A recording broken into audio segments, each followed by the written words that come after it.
Hello, everyone. Welcome to the very first episode of. Haven't even decided for a name yet. Grizzly Peaks Video. Nah, sounds a bit cramped, doesn't it? Grizzly Peaks Pictures. Maybe. Yeah, go with something like that. Anyway, if you're here, I can only assume that you found this by accident. Or alternatively, you might be a fan of Grizzly Peaks Radio or Expedition to the Grizzly Peaks, my very first podcast. So I'm doing this really as a trial. This is a test video. I've realised that my T-shirt is backwards, isn't it? So you won't be able to read that. Well, I mean, you can read it, but you just got to read it backwards, don't you? El Fantasma. Colección El Fantasma. Yeah. Sort of, I don't know, some kind of bullshit. Some kind of fantasy bullshit. Well, kind of hipster fantasy bullshit. Anyway. This, I keep wanting to say podcast. This is a video, isn't it? Because you can fucking see me. Sorry, rude. Probably need to edit that, don't I? Are you allowed to say fucking? Well, I'm not going to edit every time I swear, so I guess this will just have an 18 plus. I can't quite. I'm a bit high in the frame, aren't I? What should I could do this. I could do this a bit. I do not have a rig. I don't have a setup at all. My good friend Daniel Norton of Bandits Keep fame, go and check him out. He will give me a load of grief for this video because he is a professional photographer and his YouTube videos look like they had a professional cinematographer working on them and lighting. But all I've got is my phone, this headset, this stupid adapter, because with an iPhone 11 you need a USB-C adapter for your microphone jack. Apple. Fucking Apple. And the late afternoon sun coming in from my window on the left is lighting me up. That's the total sum of my setup, my rig. But what is this video going to be about? Well, I mean, it's pretty much going to be a continuation of my podcast. So if you like the podcast, you might like this. Although it does have the unfortunate consequence of being a YouTube video is that you've got to look at this while you're listening to it. Although what I recommend you do is, if you're not already a subscriber to YouTube Premium service, whatever they call it, if you subscribe to that, you can actually put your phone in your pocket and send the phone to sleep and it'll still keep playing the sound. If you don't want to see my face and you don't want to hear the sound, then that's even easier. You just go to another video. I like to be as helpful as I possibly can. I was looking up what kind of microphone. In fact, I've got on the other screen there. I've got the Shure MV8 portable iOS microphone for iPhone, iPad via Lightning connector, which I think is the USB-C. Is it USB-C? Better be. Anyway, I'm not going to buy it because it's $150. I'm certainly not going to buy it until I've put this up, and I'll see whether anyone actually watches the video. Because, I mean, why should I pay for you to watch me? Shouldn't it be the other way around? No. Clearly shouldn't. As you can tell, I don't have a very good track record of sticking to my point. And I get the sense that doing these videos, talking to the camera, seeing me staring back at me in the iPhone screen, will amplify this effect dramatically. So, I have topics, but I don't know if I really want to get into any of them, frankly. All I want to say is that maybe I can set out the agenda. Maybe that's what I should do. Why am I doing this? Okay, let's be honest. I'm doing it because podcasts probably get 10% of the audience that YouTube videos get. And I feel like I'm denying something to the world by just podcasting.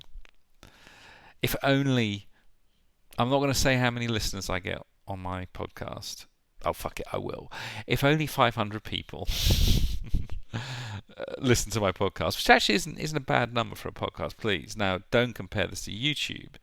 There's a whole science behind this. Not that I know it, but the let's say the quality of a podcast listen, the value of it, the worth of it, is magnitude higher than a YouTube view. I.e., well, they're both worth nothing technically. Well, no, okay, if you monetize, but I'm not going to. But for someone that doesn't monetize, they're technically worth the same because they're worth nothing. But at least in monetary terms, they're worth a lot in terms of making me feel like I'm doing something meaningful with my life. But a podcast requires much more deliberate decision in a way. That's at least how I understand it. Whereas YouTube just racks up however many views, even if it's just an inline play on some page somewhere, or just a few seconds. It still registers it as a view.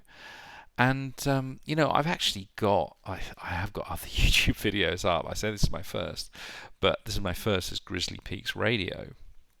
But I've, in my professional life, which I might talk about at some point in the future, I have had other videos up that have had thousands and thousands of views, and I don't know where they come from, but they're there.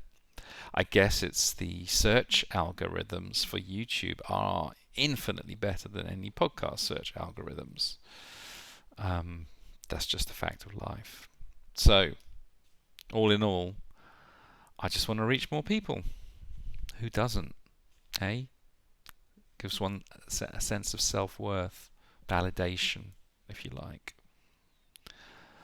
So, if you haven't come from Grizzly Peaks Radio or Expedition to the Grizzly Peaks, you might be wondering, who am I? Why am I here? Why am I listening to this bloke drone on and on and on? I can't answer the last one, but I think I might be able to answer the first two. Who is this bloke? He is a 52-year-old man living in Oakland, California, who is a gamer and a nerd and a dad and a podcaster. And I'm not going to say which order those should go in,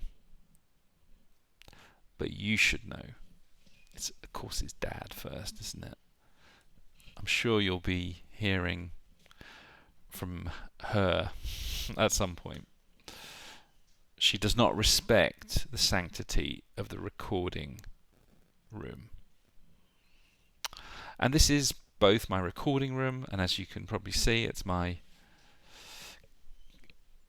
gaming room, my gaming collection. There was once a table there that I used to sit around and run games for real people, flesh, like bodies, bones, blood, skin, internal organs. Poop. Probably they had poop in them when they were gaming here. I imagine. I didn't ask. It's just something you assume. And now I run games sitting here in this direction looking at this, because that's all we can do these days, although that looks like it'll be changing soon. And really what coincided with lockdown in March, on March the 13th, 2020. I remember. The reason I remember is I got fired on that day. And it was Friday the 13th. So you're not going to forget that, are you? Not in a hurry. So yeah, that was a moment in time for me. But it was also not exactly the beginning, because I had recorded podcasts and more specifically actual plays before.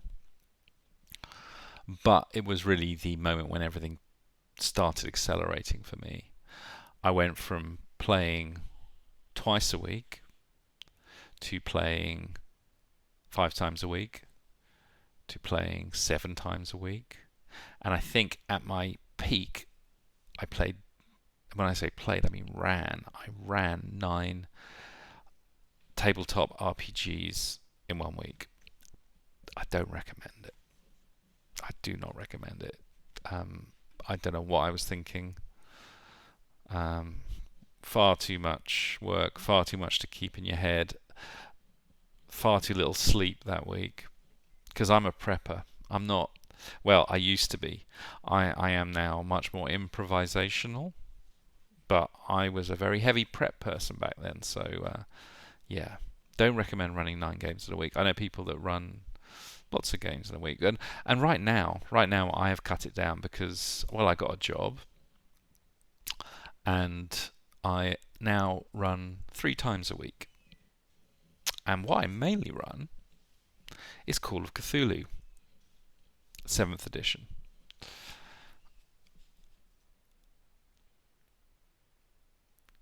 Which to my mind is one of the greatest games ever designed. It's a high point in the history of RPGs, and I have the sense I will be running it for a good long time yet. Up to the point where I was running Call of Cthulhu, I was pretty much straight down the line D&D guy. Started playing in 1980. With the Holmes Basic set.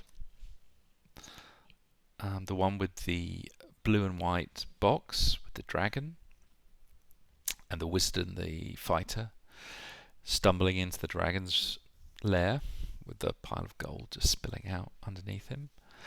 And apart from a 40-year break, you know, from like 15 to 45, that's 30 years. Apart from a 30-year break, I haven't looked back. So, like a lot of people of my generation, of my age, we went away from the hobby for a long, long time, and came back pretty much with 5th edition. 5th edition was, for all its polarizing effect, because not everyone loves it. A lot of people love it. Not everyone loves it. For all its polarizing effect on the hobby, it performed a very critical function. It re-energized, it awoke the sleeping giant. All those people that had played over those decades, that had given it up, put it away with other childish things, and had come back. So I think I've realised now what this video is. This video is my video version of my first ever podcast that I released on December the 10th, 2019, where I talk about how I got back into the hobby. And I think it's good to return to this, because now I have had a whole year and a half of being a podcaster, a gaming podcaster, a gaming actual play GM, and part of a community of podcasters. That community primarily is the Anchor RPG community, but I've also become friends with other people from the industry, and one of my newest friends, who I'm now playing with on a regular basis, is Scott Dorward, who was a huge inspiration to me. He and Paul Fricker and Matthew Sanderson are not only writers for Chaosium's Call of Cthulhu, having written The Two-Headed Serpent and contributed to the 7th edition rules and to the Masks of Nyarlathotep re-release, 5th edition release. But they also do what I think is the best horror, best Cthulhu podcast out there, The Good Friends of Jackson Elias. Scott is also a doyen of many actual play podcasts, and he was good enough to join mine. And it's been a true pleasure working with him, playing with him, speaking with him, and so on. I have a lot of other Anchor luminaries who have joined me on my games, and I'll be talking about that. I'll be talking about other topics. I'll be perhaps maybe even broadcasting some of our actual plays. I don't know. We spend a lot of time editing the audio on those. It is for me very much an audio experience. I personally don't watch actual plays. I like listening to them, to some. I like listening to the ones that have been edited tightly and produced well. I don't like listening to 4 hours. And I think if you're doing this YouTube video format, I think the complexities of editing it in the way that I want to edit it with video and making the video as compelling as the audio can be is probably too tricky. You know, I don't want to have even the best setup with nice, what do they call it? With nice keying, green screen and keying. I think it's called keying. I used to edit video actually, sort of professionally, so I've forgotten all this. But you know, having the composites with frames and all of that, even that's pretty boring. Even when they dress up and you've got fairly good actors. To me, the only way to make something as high quality from a narrative perspective would be to go whole hog and create illustrations and visuals, and even animations, God forbid. That would be the only way to do it, because we have high expectations of what video content is. We have high expectations of what audio content is. You know, there's great audio dramas out there that have hugely demanding production schedules, no doubt, in terms of the voice editing and the acting and the scripting and then the Foley and all kinds of things like that, the music, composition, and so on. So we'll see. Don't think that's going to happen anytime soon. But if you're interested in listening to some, I think, high quality actual plays or my audio version of this, please go to Grizzly Peaks Radio or Expedition to the Grizzly Peaks and check it out. As I said, this is an experiment. I'm going to put it up. I'm going to start the video channel. Grizzly Peaks Pictures, Grizzly Peaks Video. I'll think about it, okay? I'll get back to you on that one. See you next time.